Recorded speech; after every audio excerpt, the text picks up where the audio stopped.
ताली बजाएं सर के लिए। ताली बजाकर आना चाहिए।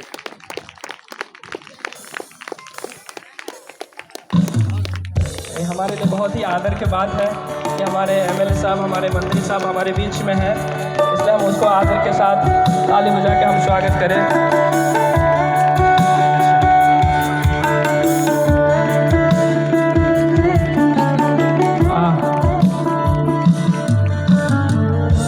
हमारे बीच में हमारे पापा हैं, वंदन सर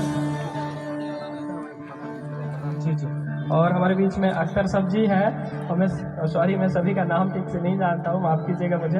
तो हमारे बीच में पापा हैं वंदन जी, और थोड़ा खादा पहना के सभी को स्वागत है। हमारे बीच में पप्पू जी हैं, हमारे प्रधान जी भी हैं जी, हाँ जी।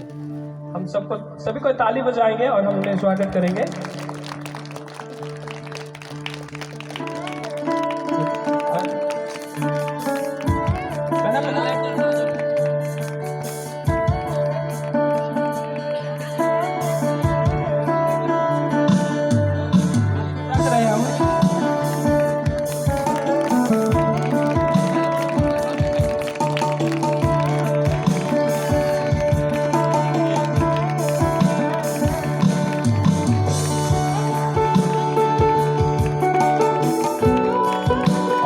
हमारे बीच में साथ ही साथ भाई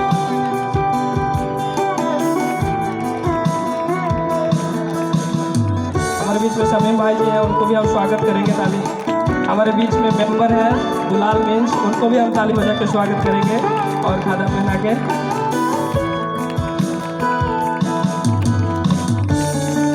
और हमारे बीच में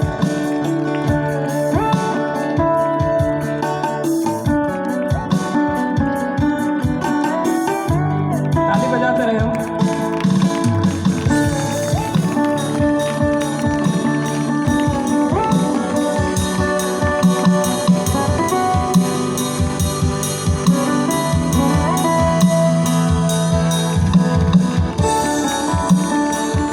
तो हमारे लिए बहुत ही आदर की बात है, हमारे बीच में सर आए हैं, तो मैं चाहूँगा 2 मिनट वो हमारे बीच में कुछ बात करके हमारे लिए जो हमारे उत्साह को बढ़ाएंगे। गुड इवनिंग एवरीबडी, सबाइके नमस्कार, प्रणाम, सालाम। मंचे हमारे फादर बर्धन साहेब और हमारे एक्स प्रधान खान पप्पू, तारपरे मजार बाबू, तारपरे शमीम भाई, तारपरे अख्तर, दुलाल मेंबर, और आप लोग सभी। हिंदी चलेगा तो अच्छा। अभी कुछ दिन पहले मैं लंदन गया हुआ था, तो वहाँ चर्च, वो सब चर्च को घूमने को मौका मिला, ब्रिटिश पार्लियामेंट को देखने का मौका मिला। उसके बाद जो है लंदन ब्रिज देखा, लंदन आई देखा, लंदन क्लॉक देखा। ये सारी चीज देखने के बाद जो है, और वहाँ एक चीज अनुभव किया, एहसास किया कि क्रिश्चियन कम्युनिटी के जो जीसस क्रिस्ट के फ्लावर्स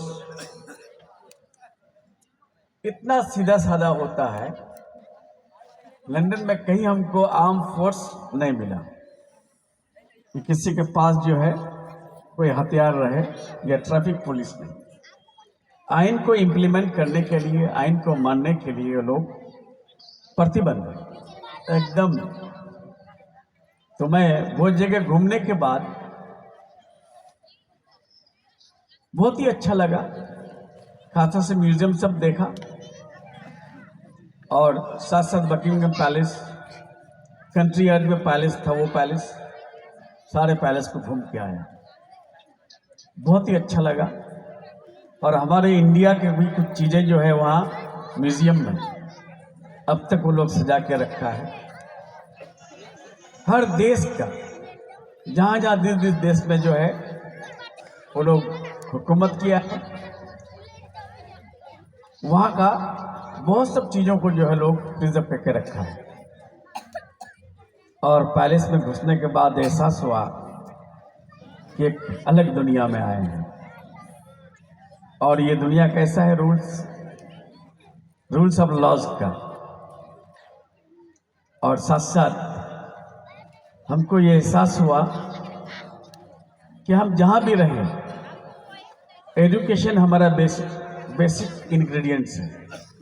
हमारी बेसिक चीज़ क्या है? एजुकेशन। वहाँ एजुकेशन बहुत आगे चला गया है। क्यों? ऑक्सफोर्ड कायम किया था 1092 या 93 में। कब कायम हुआ था? 1092 में। अभी कौन सा चल रहा है? 2025। मतलब कितने सौ साल पहले? ये अंदाजा लगाइए। कैम्ब्रिज कब बना था? 1100 कितने में। तो हमारा कहना है कि हमारे यहाँ के जितने भी क्रिश्चियन भाई लोग हैं, सब लोगों को कहें, हमारा रिक्वेस्ट है कि पढ़ें और पढ़ाएं। Education, take education, educate yourself and educate others. और वो कहा भी है, it is the man which he need not. आदमी को वो सिखाओ जो वो जानता नहीं है। और अरबिक में क्या बोलते हैं उसको? अल्लमल इंसानो मालम यालम।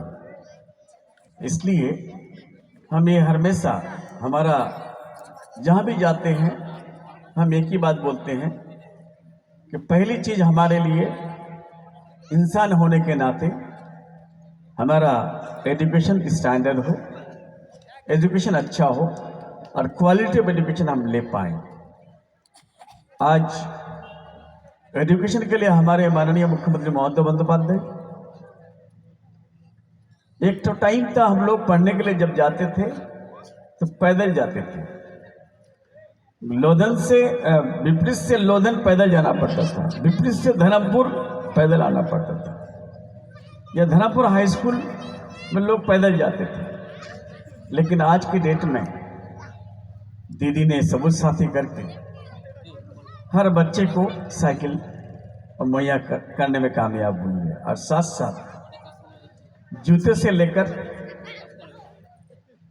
कपड़े तक, किताब तक, सारी चीजें हमारे मुख्यमंत्री ममता बंदोपाध्याय ने हर बच्चे को देने की कोशिश किया है। सिर्फ नहीं अगर दी है तो कंगी नहीं दी है, चिरौनी जिसको कहते हैं, कम के अलावा सारी चीजें दी है। और खासतौर से उसके साथ साथ स्कॉलरशिप, माइनॉरिटीज का स्कॉलरशिप, माइनॉरिटीज के बच्चों को, खासतौर से क्रिश्चियन, सिख, जैन, मुस्लिम, ये सब बच्चों के लिए 10,000 करोड़ का उन्होंने स्कॉलरशिप दी है। वो स्कॉलरशिप का नंबर कम से कम 4.5 करोड़ हो गया, नंबर ऑफ स्कॉलरशिप। ये आज तक पूरे हिंदुस्तान में किसी भी स्टेट में नहीं हुआ। और माइनॉरिटीज के लिए रिजर्वेशन 10%, सर्विस में 17% हायर स्टडीज में। और साथ साथ माइनॉरिटीज के लिए जो बच्चे नीट पास नहीं कर पाते हैं, नीट के मेरिट में नहीं आते हैं, नीट क्वालिफाई कर लिया, उनके लिए भी जो है व्यवस्था किया हुआ है कि 1 लाख से 25 लाख तक लोन देते हैं। वो लोन कब पेमेंट करना पड़ता है? अगर डॉक्टर बन जाते हैं तो 7 साल 8 साल बाद जब सर्विस पाते हैं उस वक्त जो पेमेंट करना पड़ता है। इस तरह का फैसिलिटी इंडिया में कहीं है? कहीं नहीं है। ये फैसिलिटीज पाने के बाद जिसके बाप माँ थोड़ा सा पैसा वाला है, या कोई चीज़ बिगाड़ करके कोई बांग्लादेश भेजता है, कोई रशिया भेजता है, कोई इंग्लैंड भेजता है, कोई ऑस्ट्रेलिया भेजता है, कोई कनाडा भेजता है, कोई जो डिफरेंट प्राइवेट मेडिकल कॉलेज में एडमिशन लेता है, उसमें ये बहुत बड़ा सपोर्टिंग हो जाता है। इसलिए हम कह रहे हैं कि गवर्नमेंट के फैसिलिटीज़ को हम लोग को लेना चाहिए। अगर हम ना लें तो फिर लेगा कौन? इसलिए आप लोगों के लिए, आप लोग माइनॉरिटीज़ में आते हैं और माइनॉरिटीज़ के लिए सारी चीज़ें हमारे मुख्यमंत्री ममता बंदोपाध्याय ने, हमारी दीदी ने करके रखी है। और साथ साथ एजुकेशन में भी जो है, चाहे यूनिवर्सिटी, एक तो टाइम था कहाँ जब हम एमएलए हुए थे 2011 में, तो इसी तरह से जब असेंबली में हमको बोलने का मौका मिला तो हम बोलते बोलते बोल दिए। साइड वाले बैठे थे सीपीएम के लोग, हम कांग्रेस के लोग थे, तो हम कांग्रेस से जीत के गए थे। तो हमने बोल दिया सूर्य बाबू को कि सूर्य बाबू, हिंदुस्तान आज़ाद होने, आज़ाद क्या, एजुकेशन व्यवस्था जब से आया तब से लेकर 2011 तक आपने सिर्फ 12 यूनिवर्सिटी की, 9 मेडिकल कॉलेज, 955 मेडिकल सीट। लेकिन आज हमारे मुख्यमंत्री को हम रिक्वेस्ट करेंगे कि ये इससे थोड़ा आगे जाए, और उन्होंने आज 46 मेडिकल कॉलेज, कितना, 9 की जगह 46 मेडिकल कॉलेज, प्राइवेट और गवर्नमेंट मिला करके, और 955 की जगह कितना सीट्स, 6500 सीट्स। 12 यूनिवर्सिटी की जगह कितना यूनिवर्सिटी, 52 यूनिवर्सिटीज। अब अंदाजा लगाइए एजुकेशन का व्यवस्था कहाँ आएगा। 14 साल, 14.5 साल हो रहा है,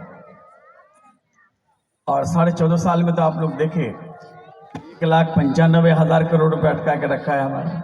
एमजी एनर्जी का पैसा बंद करके रखा है, आवास का पैसा बंद करके रखा है, डिपार्टमेंट में पैसा नहीं दे रहा है।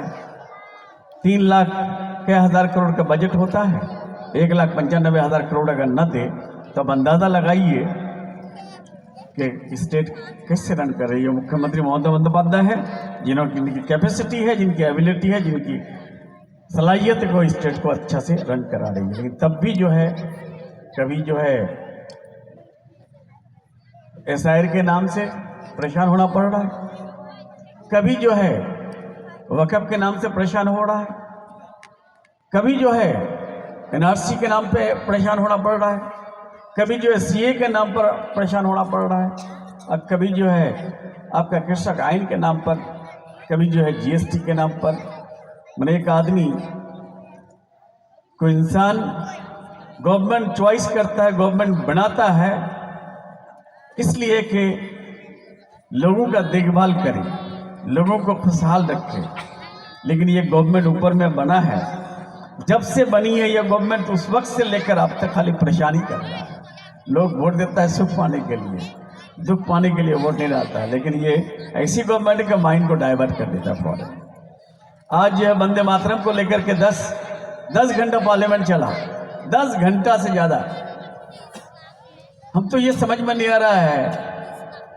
और वंदे मातरम जिन्होंने लिखा था, बंकिम चंद्र चट्टोपाध्याय, उनको क्या कह रहा है, बंकिम दा प्राइम मिनिस्टर।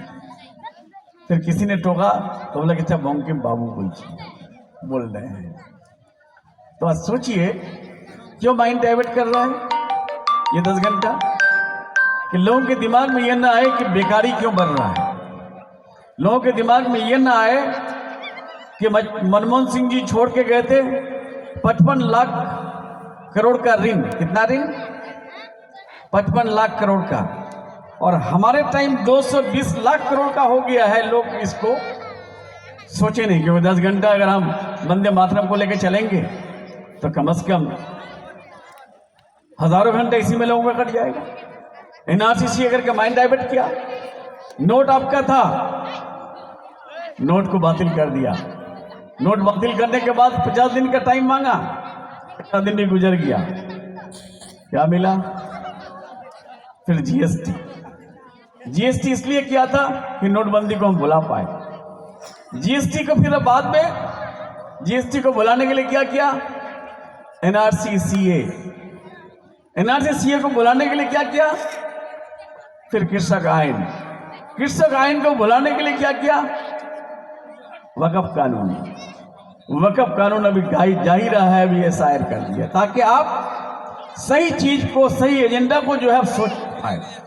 तो माइंड को हमारा डाइवर्ट करते रहा है ये। इसलिए आज एक फेस्टिव है, और ये फेस्टिव सबसे ज्यादा कहाँ मनाया जाता है? इंग्लैंड में। और हमारे हिंदुस्तान में कहाँ ज्यादा मनाया जाता है? केरल में है, नागालैंड। केरल नागालैंड के अलावा सबसे ज्यादा जो है हमारे पार्क स्ट्रीट में, बंगाल में कलकत्ता के पार्क स्ट्रीट में जो है अभी जो सजेगा वो सजावट 10 जनवरी तक चलेगा। सजना शुरू हो गया है। लग रहा है कि अखबार से जब घुसते हैं तो लगता है कि हम लंदन पहुंच गए, इतनी सजावट होती।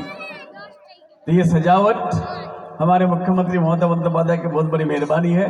सब कम्युनिटी को लेके चल रहे हैं, धर्मो जार जार उत्सव सवाल। इसलिए और ज़्यादा वक्त न लेकर के आप लोगों का फेस्टिव को हम वेलकम करके आप सबों को कॉन्ग्रेचुलेशन जना करके, और फादर को भी बोलेंगे कि आपका सारे लोग अगर कहीं भी कोई खरोश आ जाए तो या कोई तकलीफ में हो या कोई मुसीबत में हो, हमारे इलाके में हम लोग आपके साथ हैं। आप जो है आप फ़ोन कर दीजिएगा, आपकी खिदमत में हम लोग हाजिर हो जाएंगे। बहुत बहुत शुक्रिया। Good night everybody. Thank you. जोरदार ताली बजा।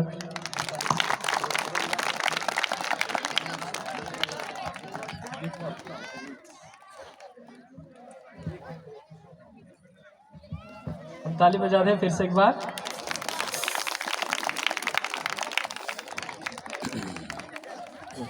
थैंक यू सर को हमारे बीच में आने के लिए। इस समय हमारा सेशन आगे बढ़ेगा और हमारे बीच में ब्रदर